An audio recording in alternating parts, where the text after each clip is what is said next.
Hi, my name is Bill and I'm a college professor in Dallas, Texas. And earlier this week, I promised another video on the big, beautiful billionaire buffet, which passed Congress sort of technically yesterday, 1 o'clock in the morning, 215 to 214. Of course, only Republicans voted for this. And they're all coming out now and admitting they haven't read it. Well, of course they haven't read it. Changes were made at the last minute.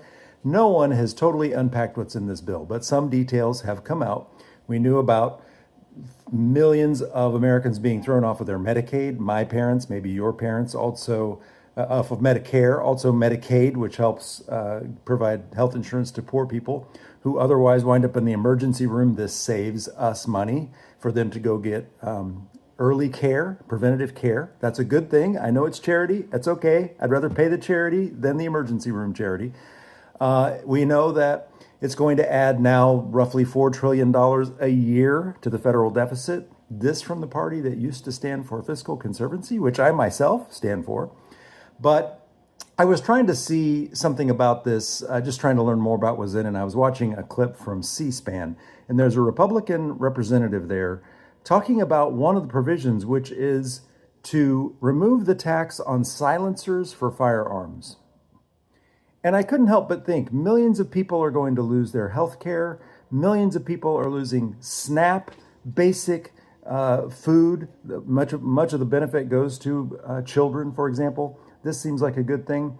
Many people are going to suffer from the out of control, skyrocketing inflation that will result from that kind of increase in the deficit.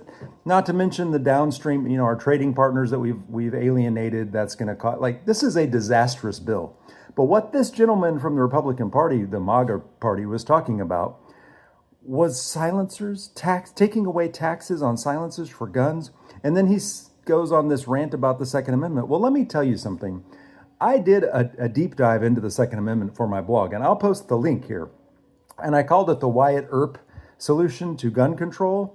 And do you know what Wyatt Earp's solution was at the time of the OK Corral, the Wild West, which we all love Western movies, don't we? It was a very small period of time in American history, but more movies have been made about it than anything.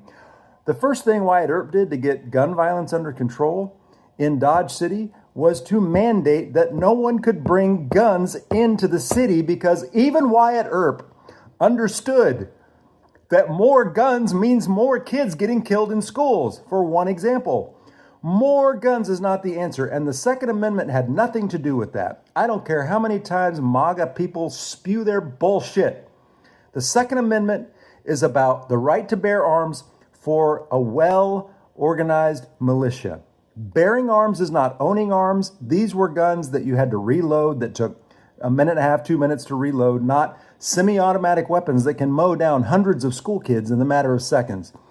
This is apples to oranges. They keep distracting with this shit. And the fact that they're talking about that when my parents are going to lose their health care, I find it completely absurd, obscene.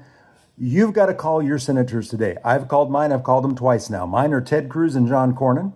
John Cornyn's being primaried by an even more MAGA guy. Cornyn's not MAGA, but he goes along with it, makes it just as bad. But he's being primaried by another MAGA guy. And I mentioned to the intern that I spoke to, I do vote in primaries, and I'm not a Republican, but I vote in the Republican primary. I sure do, because that matters to me too. Who's representing everyone in our state? It's time to call your senators. If this disastrous thing, if any form of it, anything close to it, passes the Senate, we're fucked. Have a good day.